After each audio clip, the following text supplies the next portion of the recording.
Istriku jelas-jelas putri konglomerat nomor satu di lingkaran elit Beijing, penampilannya dingin bagaikan bidadari, tetapi jika digali lebih dalam, dia adalah wanita yandere sampai ke tulang. Setelah 3 tahun menikah, dia akhirnya setuju untuk bercerai. Bagus sekali, akhirnya aku bebas. Jika aku tidak pergi, sebulan lagi kekasih, cahaya putihnya yang baru kembali dari luar negeri akan cemburu karena aku menggantikan posisinya.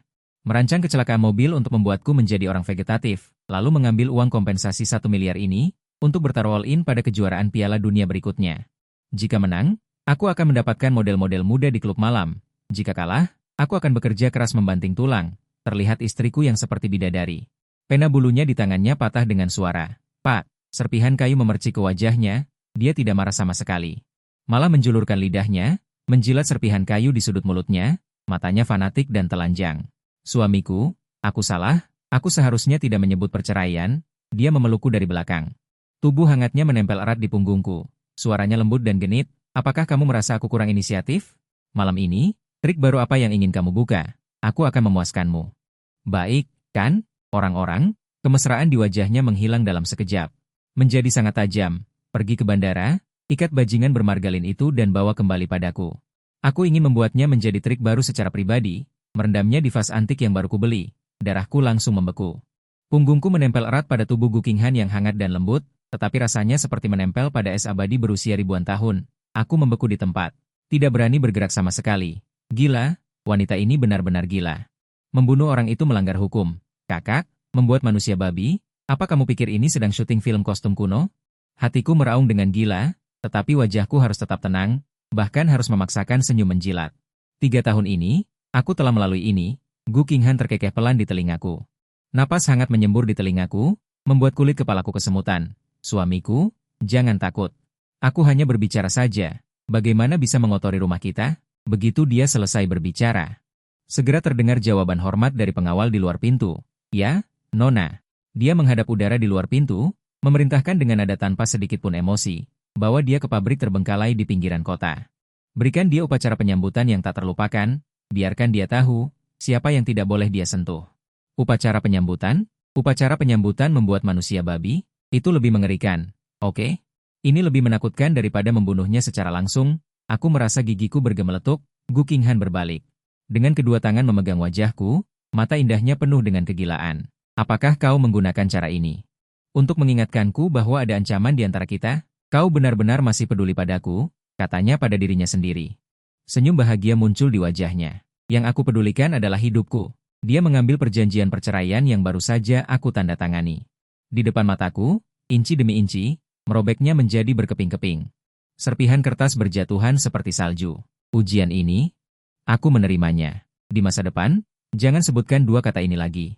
Aroma dinginnya bercampur dengan aroma tinta dari ruang kerja menusuk hidungku, membuatku pusing. Ini sama sekali bukan ujian, ini adalah sinyal sosku. Dia mendekat, mencium bibirku dengan ringan, sebagai hadiah karena telah mengingatkanku. Malam ini aku akan mengenakan gaun tidur sutra yang paling kau sukai. Oke, aku suka apanya? Bukankah itu gaun tidur yang kau letakkan di depanku bulan lalu? Memaksaku untuk memilih satu agar kau mau tidur? Aku hanya ingin hidup. Malam itu, aku diperlakukan seperti boneka olehnya. Tengah malam, aku terbangun oleh getaran ponsel. Itu adalah video yang dikirim dari nomor asing. Dibuka, di bawah cahaya redup. Lin Wan, bayi Yue Guang yang anggun dalam buku, saat ini digantung di udara dengan rantai besi. Tubuhnya berlumuran darah. Menangis dan berteriak histeris ke arah kamera. Kakak ipar, aku salah. Aku benar-benar salah. Aku tidak akan berani lagi. Mohon lepaskan aku. Aku sangat ketakutan hingga tanganku gemetar. Ponsel, gedebuk. Jatuh ke tanah. Gu Qinghan di sampingku terbangun. Dia duduk, mengambil ponsel di tanah, melirik video itu, bahkan tidak mengernyitkan dahi. Kemudian, dengan santai, dia menghapus video dan nomor itu di depanku. Setelah melakukan semua ini, dia duduk di atasku. Mata yang masih bersinar dalam kegelapan menatapku dengan muram. Sekarang, ancamannya sudah hilang. Sayang, kita harus melakukan sesuatu yang menyenangkan. Duniaku, gelap gulita. Kabur, harus kabur. Pikiran ini, seperti rumput liar yang tumbuh tak terkendali, memenuhi seluruh ruang di hatiku. Aku merencanakannya selama 3 hari penuh. Aku sudah mempelajari pola pergantian penjaga villa, menemukan titik buta kamera pengawas, dan diam-diam menyembunyikan 100.000 uang tunai di sol sepatu. Pukul 3 pagi hari itu, Gu Qinghan tidur nyenyak, aku dengan hati-hati turun dari tempat tidur. Mengenakan pakaian yang sudah disiapkan, membawa ransel, menyelinap keluar kamar tidur seperti pencuri. Villa itu sunyi senyap, hanya detak jantungku yang berdebar kencang. Asal sampai bandara, beli penerbangan paling awal, tidak peduli kemana. Kabur sejauh mungkin. Meskipun 1 miliar hilang, tapi nyawa adalah yang terpenting. Gu Qinghan, selamat tinggal. Aku selangkah demi selangkah mendekati pintu samping villa. Tanganku gemetar, meraih gagang pintu yang dingin, tepat ketika ujung jariku hendak menyentuh gagang pintu. Plak, seluruh lampu ruang tamu langsung menyala terang. Kakiku lemas karena ketakutan, hampir berlutut di tempat, aku menoleh dengan cepat. Gu Qinghan berdiri di tangga lantai 2, dia hanya mengenakan lingerie rendah hitam transparan, kaki jenjangnya yang putih bersih tampak samar-samar di bawah cahaya. Dia bertelanjang kaki, seperti siluman yang keluar dari neraka. Suami. Kamu mau kemana? Suaranya sangat pelan, sangat lembut. Namun seperti palu godam, menghantam hatiku dengan keras. Bagaimana dia tahu? Dia memasang GPS di tubuhku. Tamat, semuanya tamat. Dia selangkah demi selangkah menuruni tangga, kaki telanjangnya menginjak lantai marmer yang dingin, tanpa mengeluarkan suara sedikit pun. Dia berjalan di depanku, perlahan menghela napas. Aku sudah tahu. Kamu masih mengujiku. Dia mengambil ranselku, membuka resletingnya. Menuangkan isinya, beberapa potong pakaian ganti, sebuah paspor, dan sebungkus biskuit kompresi. Dia tersenyum, senyumnya genit dan sakit-sakitan. Lihat, kamu bahkan tidak membawa uang. Kamu sama sekali tidak ingin pergi. Kamu hanya ingin membuatku semakin mengkhawatirkanmu, semakin mencintaimu, semakin tidak bisa hidup tanpamu. Aku bawa 100.000 uang pribadi yang aku sembunyikan di sol sepatu. Itu dana pelarianku. Aku ingin sekali melepas sepatuku di tempat dan memperlihatkannya padanya, tapi aku tidak berani. Dia berjinjit, bibirnya yang dingin mencium bibirku. Suaranya tidak jelas. Sebagai hadiah atas cintamu yang mendalam, malam ini kita akan bersatu padu. Kamu bilang kamu suka suasana berkabut, besoknya. Aku terbangun dengan sakit punggung, sinar matahari menembus celah tirai dan masuk. Secara tidak sadar aku ingin menarik tirai. Begitu tanganku menyentuh tirai, aku menyadari ada yang tidak beres. Semua pintu dan jendela di villa. Semuanya telah diganti dengan sistem keamanan setingkat brankas ban. Bahkan ada jeruji logam yang lebih tebal dari jariku di jendela, kata Sandi. Hanya dia yang tahu. Benar-benar menjadi burung dalam sangkar. Aku benar-benar terpenjara. Kehidupan sehari-hariku hanyalah makan, tidur, menonton TV, atau bersama Gu Qinghan. Dipaksa melakukan hal-hal yang tidak ingin kuceritakan. Aku mulai berusaha menghindar dengan segala cara, tapi tidak bisa. Hanya bisa berdoa agar alur cerita segera dimulai, biarkan Lin Fen si bodoh itu menabrakku hingga menjadi. Setidaknya aku tidak perlu lagi menderita siksaan ganda secara fisik dan mental ini. Sore ini, aku berbaring di sofa, dengan bosan memutar film di kepalaku. Mengingat beberapa alur cerita penting yang akan terjadi di buku aslinya. Terjebak di sini benar-benar membosankan. Benar, grup Gu sepertinya akan mengalami masalah besar minggu depan. Kasus merger dan akuisisi senilai puluhan miliar di luar negeri. Wakil Presiden yang bertanggung jawab, Zhang Heng, sebenarnya adalah mata-mata yang ditanam oleh perusahaan lawan. Dia akan membocorkan harga dasar keluarga Gu, menyebabkan keluarga Gu membuang-buang 3 miliar yuan. Zhang Heng ini juga merupakan kerabat jauh keluarga Gu. Dia menyembunyikan dirinya dengan sangat dalam dan pandai berakting. Pada akhirnya, kakek Gu Qinghan. Orang tua itu terkena serangan jantung di tempat karena marah dan dirawat di ICU. Gu Qinghan baru mulai menyelidiki secara menyeluruh, tetapi sudah terlambat. Uang sudah dibayarkan. Saat aku sedang asyik berpikir, sebutir anggur yang sudah dikupas disodorkan ke mulutku. Itu Gu Qinghan. Hari ini dia mengenakan gaun panjang putih rumahan. Rambutnya terurai, wajahnya polos, terlihat lembut dan tidak berbahaya. Aku membuka mulutku, sedikit berhenti, tapi dia tidak mengatakan apa-apa. Tanpa ekspresi dia menyuapkan sebutir anggur lagi ke mulutku. Suami, aku akan pergi ke perusahaan untuk rapat siang ini, kamu baik-baik di rumah ya. Dia mencium keningku. Kemudian bangkit dan pergi. Aku tidak peduli, terus berbaring di sofa. Memikirkan poin plot berikutnya. Sore itu, aku sedang bermain game. Grup WeChat keluarga Gu tiba-tiba meledak. Ratusan pesan muncul dengan panik. Aku dengan penasaran membukanya. Qinghan, kamu gila? Zhang Heng tumbuh besar di depan mata kita.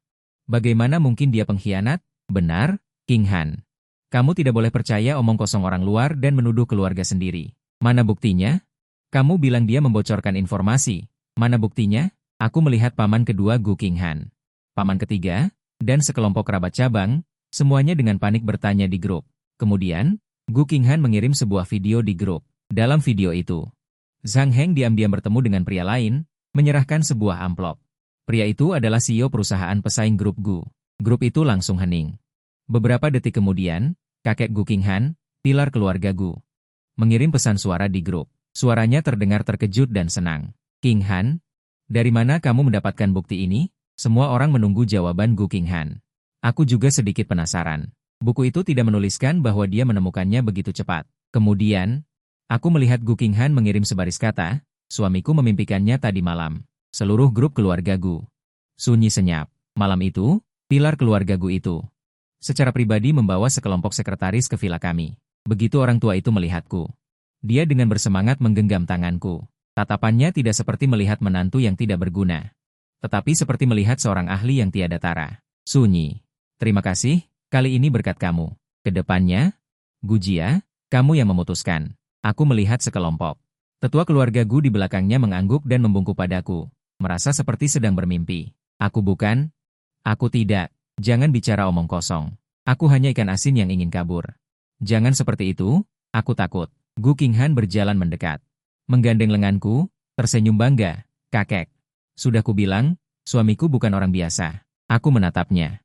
Ingin menangis tapi tak bisa. Aku merasa, kebebasanku semakin jauh. Aku putus asa. Ramalan masa depan dengan sentuhan jari. Pada orang lain itu ajaib, bagiku ini seperti surat kematian. Dia mengikatku erat-erat di kapal Gu Qinghan ini. Karena cara keras tidak berhasil. Mari kita gunakan cara halus. Aku memutuskan untuk menghancurkan citraku. Gu Qinghan, wanita yang diberkati surga ini, sejak kecil menerima pendidikan elit terbaik, dalam hatinya pasti seorang perfeksionis. Yang dia sukai adalah kulitku yang bersih dan tampan ini, dengan sedikit kesan kutu buku.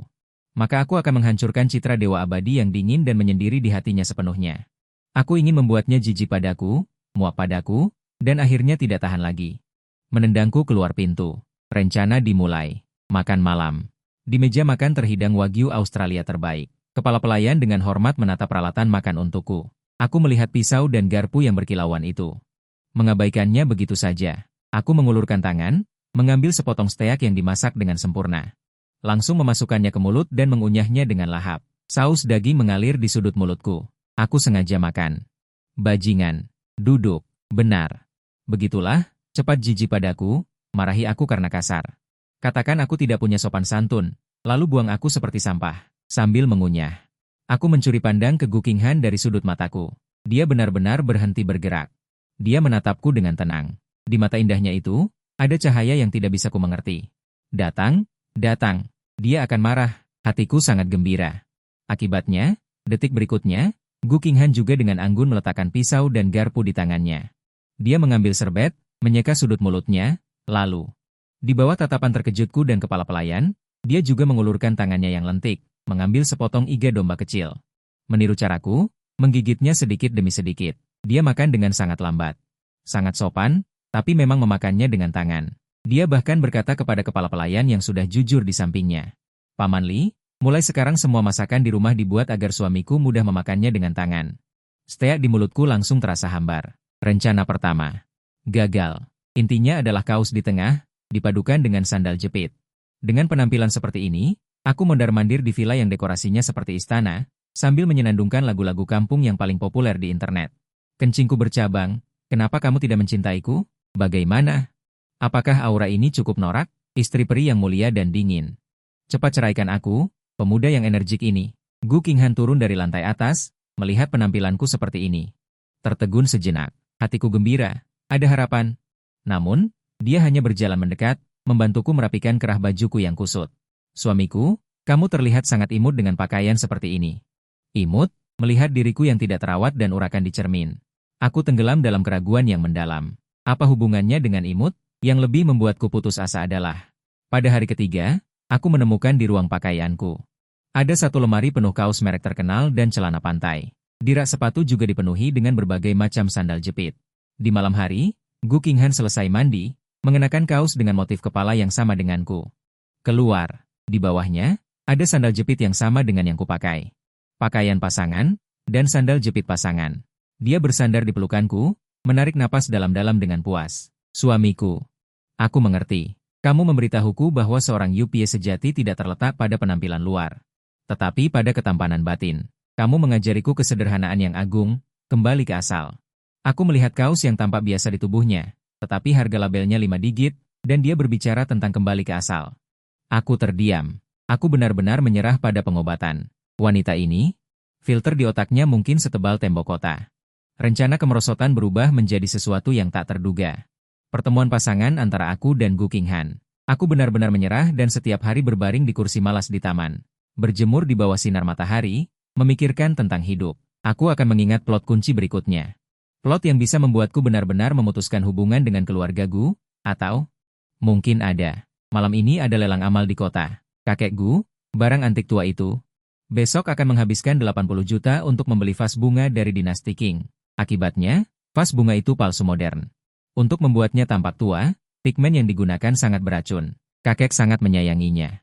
Setiap hari memeluknya dan membelainya, tidak bisa meletakkannya. Tidak akan sampai 3 hari. Dia akan keracunan logam berat dan langsung masuk ICU untuk diselamatkan. Kejadian ini akan menjadi lelucon terbesar di kalangan kelas atas Kyoto. Keluarga Gu akan kehilangan muka. Jika aku kali ini, prediksi, Gu Qinghan pasti akan mencegahnya. Tapi kakek, dengan kepala batunya, pasti tidak akan percaya. Pada saat itu, kakek dan cucu pasti akan bertengkar hebat.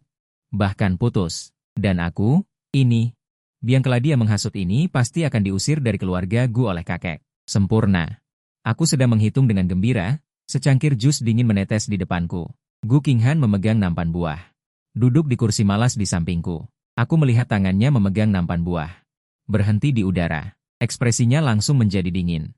Hatiku berdebar kencang. Buruk. Dia mendengarnya lagi. Makan malam keluarga malam itu, suasananya sangat baik. Kakek Gu minum sedikit anggur. Wajahnya memerah dan dengan bersemangat mengumumkan, memberitahu semua orang kabar baik. Aku mendengar bahwa di lelang amal malam ini ada yang sudah lama aku inginkan. Vas bunga cicada dari dinasti Qing itu. Aku harus mendapatkannya. Seluruh keluarga bertepuk tangan dan memberi selamat. Mengatakan kata-kata pujian, kakek, mata Anda sangat bagus. Ayah, jika Anda menyukainya, saya akan membantu Anda melelangnya. Hanya Gu Qinghan meletakkan sumpitnya. Jangan pergi. Dia tiba-tiba berdiri. Suara itu tidak keras, tetapi seperti bom yang meledak, membuat seluruh restoran sunyi senyap seketika. Semua orang tercengang. Ekspresi kakek Gu langsung berubah muram. Qinghan, apa maksudmu ini? Mempermalukan aku di depan semua orang. Aku bilang, tidak boleh pergi. Gu Qinghan mengulanginya. Sorot matanya sangat tegas. Vas bunga itu bermasalah. Omong kosong. Kakek Gu sangat marah hingga membentak meja. Seluruh meja makan bergetar. Kau dengar omong kosong dari siapa lagi? Apakah Chen Ye memberimu mimpi lagi? Tatapan semua kerabat, seperti lampu sorot, serempak tertuju padaku. Cemoohan, keraguan, schadenfreude. Aku sangat ketakutan hingga ingin segera bersembunyi di bawah meja. Nenek, jangan lihat aku. Aku tidak mengatakan apapun. Naskahnya bukan seperti ini. Kau langsung saja mengatakan vas bunga itu bermasalah. Mengapa menyeretku? Gu Qinghan malah menghalangi jalanku, seperti induk singa yang melindungi anaknya. Ya, dialah yang memberitahuku. Kata-katanya, aku percaya. Dia melihat sekeliling, suaranya dingin menusuk tulang. Hari ini, siapapun yang berani pergi ke acara lelang itu, berarti memusuhiku. Suasana di seluruh restoran turun ke titik beku. Kakek dan cucu itu benar-benar berhadapan. Perpecahan keluarga, hanya dalam sekejap mata. Sedangkan aku, menjadi pemicu dari semua ini. Aku duduk di sana dengan gelisah. Serba salah. Jamuan keluarga berakhir dengan tidak menyenangkan. Kakek Gu pergi dengan marah. Sebelum pergi, tatapannya padaku seperti ingin memakanku hidup-hidup. Paman dan bibi yang lain juga menatapku dengan dingin, berbisik-bisik. Lihatlah, sudah kubilang, Chen Ye itu bukan orang baik. Membuat Qinghan tergila-gila padanya. Seorang pria yang hidup dari wanita. Sekarang ingin ikut campur urusan keluarga Gu kita. Benar-benar merasa dirinya penting. Tunggu saja. Tunggu sampai acara lelang besok selesai, lihat bagaimana mereka akan membereskannya. Aku sangat khawatir. Selesai sudah, Gu Qinghan bertengkar dengan seluruh keluarganya demi aku. Jika dia benar-benar dicabut hak warisnya. Kalau begitu, segepok uang kompensasi dariku, tidak ada harapan lagi. Aku diam-diam melirik Gu Qinghan.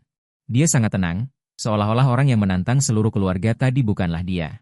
Dia dengan elegan menyeka mulutnya, lalu mengeluarkan ponselnya dan menelepon. Bertindak sesuai rencana, aku bingung, rencana apa? 3 hari berikutnya, aku menghabiskan waktu dalam siksaan, suasana di villa itu sangat menekan. Kerabat memandangku seolah-olah mereka sedang melihat seorang pendeta tahu kurus kering, berharap bisa membunuhku dengan tatapan mereka. Gu Qinghan bertindak seolah tidak terjadi apa-apa, dia makan dan minum seperti biasa. Dan di malam hari dia terus menyiksaku dengan berbagai cara. Pada hari ketiga, Sebuah skandal keuangan seperti bom besar. Mengejutkan seluruh Kyoto, rumah lelang terkenal diduga melakukan penipuan komersial, melelang barang antik yang ternyata merupakan tiruan beracun. Berita tersebut melaporkan secara rinci bahwa vas bermotif teratai yang diklaim berasal dari dinasti Qing, telah diidentifikasi oleh lembaga otoritas. Tidak hanya tiruan modern, tetapi lapisan cat di permukaannya juga mengandung logam berat beracun melebihi standar. Kontak jangka panjang dapat menyebabkan kerusakan sistem saraf, bahkan membahayakan jiwa. Berita itu juga menyertakan gambar, yaitu yang kulihat di ponsel kakekku. Malam itu, bel villa berdering, aku melihat dari monitor bahwa kakekku berdiri di depan pintu. Juga beberapa pamanku, masing-masing membawa hadiah mahal di tangan mereka. Dengan ekspresi cemas di wajah mereka, Gu Qinghan melirikku dan berkata dengan acuh tak acuh. Biarkan mereka masuk. Begitu pintu dibuka, kakekku bergegas masuk. Memegang erat tanganku. Dia, seorang tokoh bisnis terkemuka, saat ini meneteskan air mata. Tuan, kami yang tidak mengenali Gunung Tai, salah paham denganmu. Chen Su, kaulah penyelamat keluarga Gu kami. Paman-paman di belakangnya juga maju satu persatu, membungkuk dan meminta maaf kepadaku. Sebelumnya paman ketiga salah, jangan dimasukkan ke dalam hati. Ya, Chen Su. Paman kedua meminta maaf padamu. Aku benar-benar bingung. Sejak hari itu, statusku di keluarga Gu mengalami perubahan drastis. Aku dari menantu laki-laki yang bisa dipermainkan sesuka hati, langsung menjadi Tuan Chen yang dihormati semua orang. Saya bilang ingin makan tahu hari ini, dapur keluarga Gu langsung bisa meneliti 108 jenis masakan tahu. Saya berbaring di halaman berjemur matahari, mereka bilang guru sedang menyerap esensi langit dan bumi. Meratapi jalan surga, saya menguap dengan bosan, mereka semua sangat gugup. Mengira keluarga Gu akan mengalami bencana berdarah, saya benar-benar mati rasa. Kehidupan yang didoakan seperti ini membuat saya merasa sesak napas, saya merasa semakin jauh dari kehidupan orang normal. Saya juga semakin jauh dari kebebasan, saya dipuja di altar. Juga benar-benar kehilangan kebebasan. Gu Qinghan sepertinya sangat menikmati kondisi ini, dia memperlakukan saya seperti boneka yang indah. Setiap hari berdandan cantik, lalu membawanya keluar untuk dipamerkan kepada semua orang. Dan saya hanya bisa diam-diam mengeluh di dalam hati. Merencanakan pelarian saya berikutnya, ya, saya belum menyerah, selama orang masih hidup.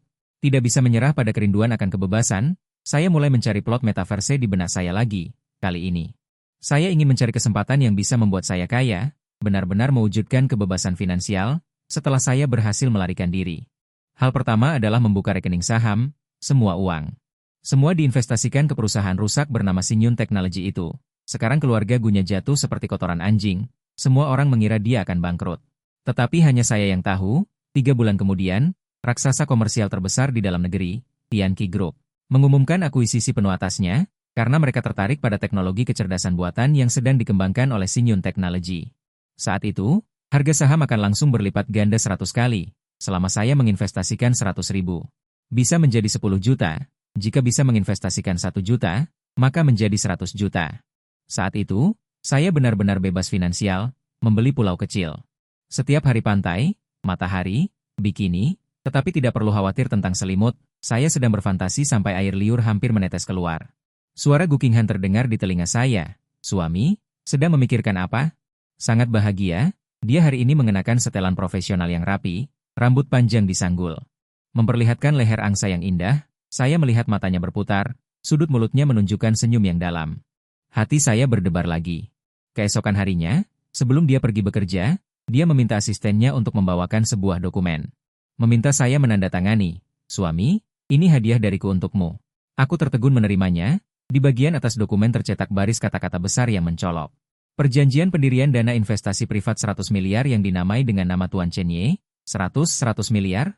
Tanganku gemetar, dokumen itu hampir jatuh ke tanah, aku menatap Gu Qinghan dengan mata terbelalak. Bicaraku menjadi tidak lancar. Ini apa? Dana investasi privat, kata Gu Qinghan dengan lembut, dinamai dengan namamu. Modal awal 100 miliar, aku sudah menyuruh bagian keuangan mentransfernya. Aku percaya pada visi suamiku. Dia mengambil pena dan memasukkannya ke tanganku. Sini. Tanda tangani di sini, dana akan resmi didirikan. Tanganku gemetar seperti penderita Parkinson. Sudah lama tapi aku tidak bisa menandatangani. 100 miliar? Dari mana dia mendapatkan 100 miliar? Bahkan jika keluarga Gu punya uang, tidak mungkin mereka memberikan 100 miliar untuk dipermainkan begitu saja, kan? Wanita gila ini. Mungkinkah dia telah menjual perusahaan? Gu Qinghan memegang tanganku, membawaku untuk menuliskan 2 kata, Chen Ye, di tempat tanda tangan. Kemudian, di depanku, dia menelepon manajer dana. Dia berkata, "Manajer Wang, semua dana Chen Yefan. Beli semua saham Sinyun Teknologi." Manajer dana di ujung telepon, suaranya hampir menangis. "Nona, Anda tidak bercanda, kan? Sinyun Teknologi akan segera dihapus dari daftar saham. 100 miliar ini diinvestasikan, sama saja dengan membuang-buang uang. Lakukan seperti yang aku katakan." Suara Gu Qinghan tidak bisa dibantah. "Jika ada masalah, aku akan bertanggung jawab penuh." Setelah menutup telepon, dia menatapku dengan puas. "Suamiku. Mimpimu, aku akan membantumu mewujudkannya." 3 bulan berikutnya. Aku menghabiskan setiap hari dalam ketakutan. Aku menyaksikan dengan mata kepala sendiri, harga saham Sinyun Teknologi semakin hari semakin rendah, hampir mencapai batas bawah. Aku bahkan bisa membayangkan bahwa manajer Wang itu setiap hari menangis di kantornya. 3 bulan kemudian, sebuah berita besar meledak di media keuangan nasional. Raksasa bisnis Tianqi Group mengumumkan akuisisi penuh atas Sinyun Teknologi.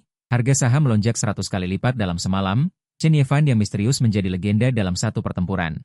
Aku melihat berita di TV tentang orang yang disebut Dewa Saham Muda. Jenius investasi. Melihat fotoku terasa seperti mimpi. Deretan panjang angka 0 di rekeningku membuatku pusing. Gu Qinghan memelukku pelan dari belakang. Dagu bersandar di bahuku. "Suamiku, kamu hebat sekali. Malam ini, mari kita gunakan Jacuzi yang baru dibeli untuk merayakannya." Aku merasa tubuhku terkuras lagi. Uang semakin banyak, reputasi semakin besar, tetapi kebebasan semakin jauh. Aku terikat erat oleh uang dan ketenaran. Aku menjadi tokoh paling populer di Kyoto, Dewa Saham Muda.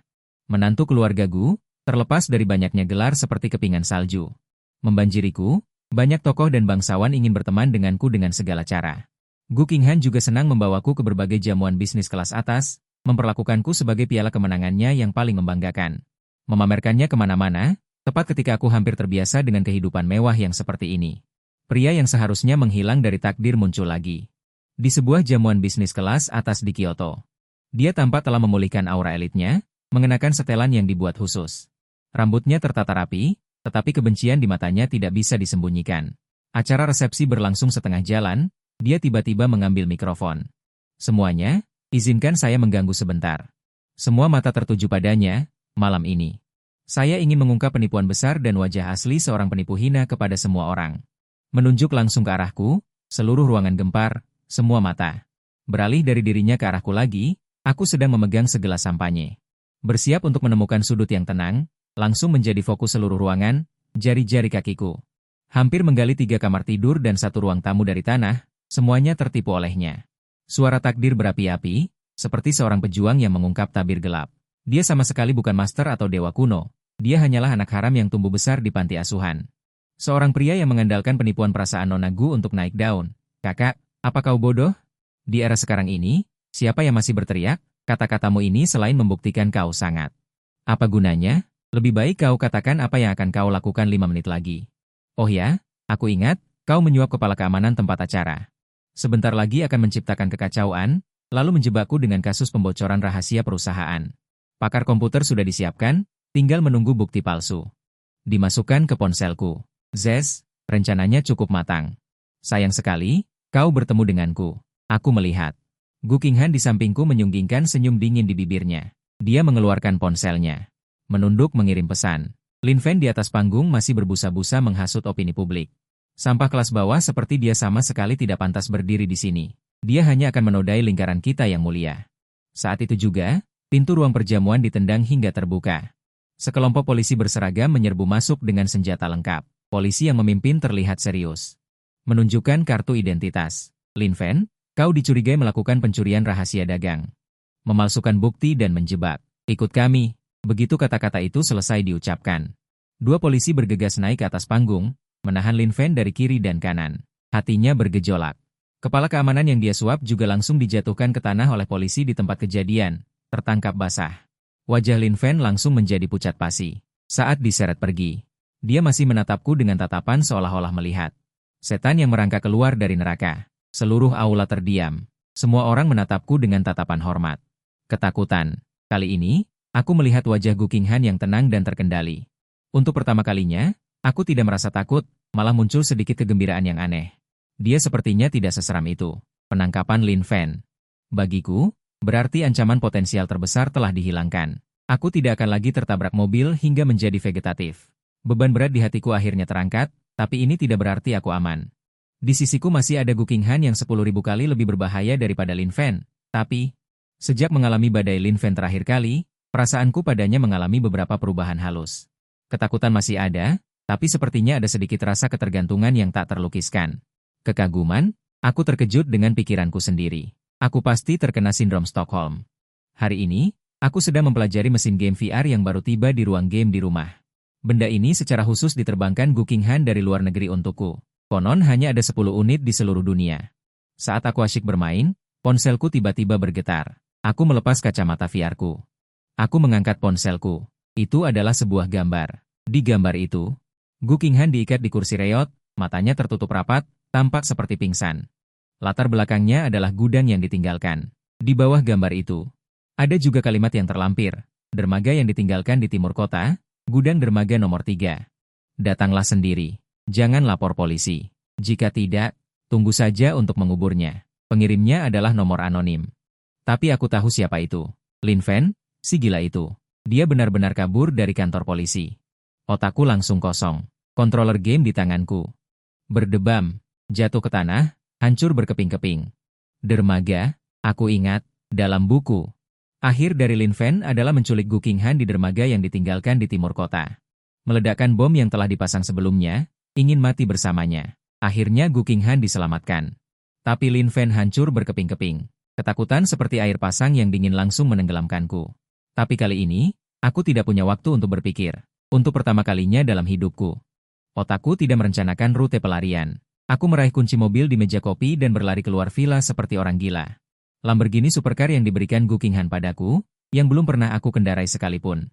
Aku menyalakannya. Raungan mesin yang dahsyat bergema di area villa yang kosong. Aku menginjak pedal gas dalam-dalam, mobil itu melesat seperti anak panah dari busurnya. Hanya satu pikiran di benakku. Dia tidak boleh celaka. Persetan dengan alur cerita, persetan dengan produser. Jika dia mati, apa gunanya aku hidup? Saat inilah aku menyadari, entah sejak kapan. Wanita yang obsesif dan membuatku takut sampai ke tulang sumsum. Telah menempati posisi terpenting di hatiku, aku mengemudi. Melaju gila-gilaan di jalan raya, tak terhitung jumlahnya mobil yang kutinggalkan di belakang, tak terhitung jumlahnya suara klakson dan makian. Semua itu tidak kuhiraukan. Saat aku sampai di dermaga terbengkalai di timur kota, hari sudah hampir gelap. Angin laut bertiup membawa bau karat besi yang menusuk hati. Gudang dermaga nomor 3. Aku mendorong pintu besi besar berkarat itu. Di dalam gudang, Lin Fen berdiri di tengah. Di kakinya, Gu Qinghan terbaring pingsan. Dia melihatku. Tertawa seperti orang gila. Akhirnya kau datang, kau pencuri. Pencuri? Suaranya bergema di gudang yang kosong, terdengar sangat menusuk. Kau mencuri semua yang seharusnya menjadi milikku, kedudukanku, kekayaanku. Wanitaku, Gu Qinghan, sepertinya terbangun oleh suaranya, perlahan membuka mata.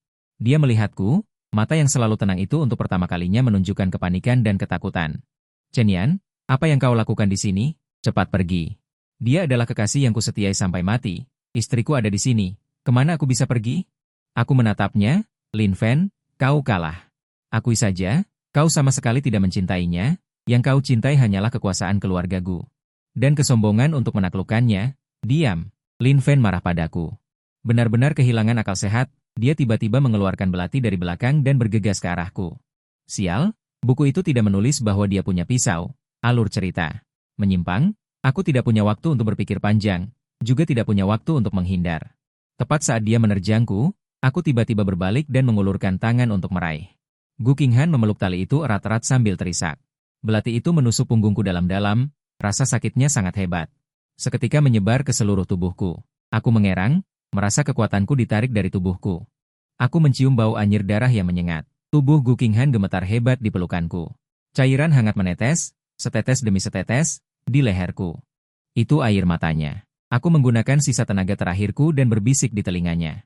Jangan takut, kali ini, biarkan aku melindungimu. Di tengah tangisnya yang memilukan, duniaku tenggelam dalam kegelapan tanpa batas. Suara sirene polisi bergema di atas dermaga. Belati itu digenggam erat oleh tangan yang dingin. Aku menoleh. Gu Qinghan tertidur di sisi tempat tidurku. Dia tampak sangat lesu. Wajahnya yang tampan kini pucat pasi. Di bawah matanya ada lingkaran hitam yang pekat. Dia menjadi kurus.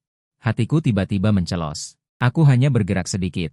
Dia langsung terbangun. Dia melihatku bangun, dan awalnya tertegun.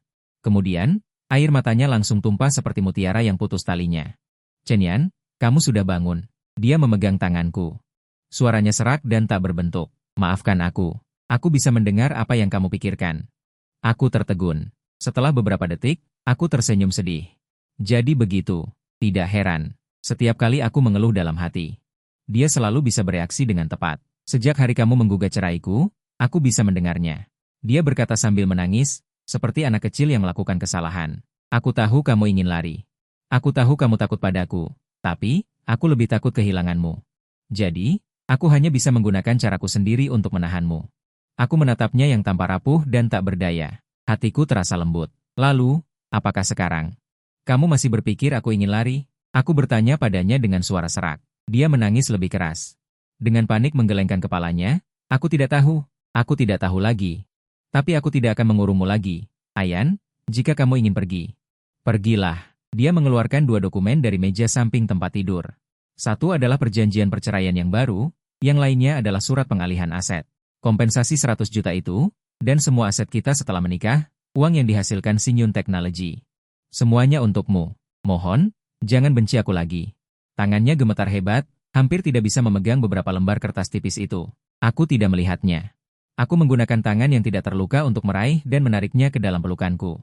Aku dengan lembut menghapus air mata di wajahnya. Bodoh, kataku.